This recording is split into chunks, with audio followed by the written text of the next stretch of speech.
আপনারা জানেন গণ অধিকার পরিষদের প্রেসিডেন্ট নুরুল হক নূরের উপরে ন্যাক্কারজনক একটা অ্যাটাক হয়।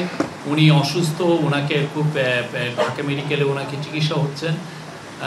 তারপরে ওনাদের যে ছাত্র পরিষদের নেতা নাজমুল হাসানের উপরও উনিও অনেক ক্রিটিক্যালি ইনজুর্ড হন, এবং আমরা দেখেছি রাশেদ খানও ইনজুর্ড হয়েছেন। বেশ কিছু ওনারা বলছেন যে 50 জনের মতো ইনজুর্ড হয়েছেন।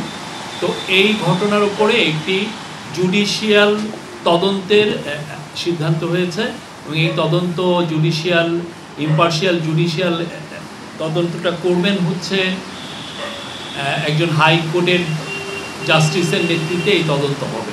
এটার টার্মস অফ রেফারেন্স এবং এটা আরও কোনো মেম্বার থাকবে কিনা এটা পরবর্তীতে আপনাদেরকে জানিয়ে দেওয়া হবে। চিফ অ্যাডভাইজার ইনজুর্ড নুরুল হক নূরকে ফোন দিয়েছিলেন।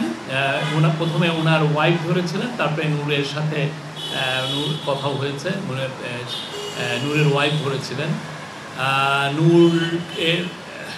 উনি তার সমবেদনা জানিয়েছেন।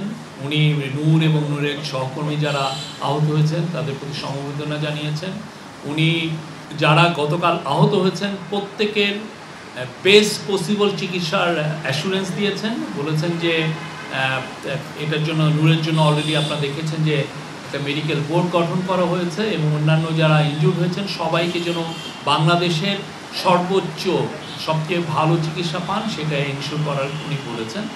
এবং উনি নূরকে বলেছেন যে এই ঘটনার জুডিশিয়াল তদন্ত হবে, উনি ওনাকে জানিয়েছেন।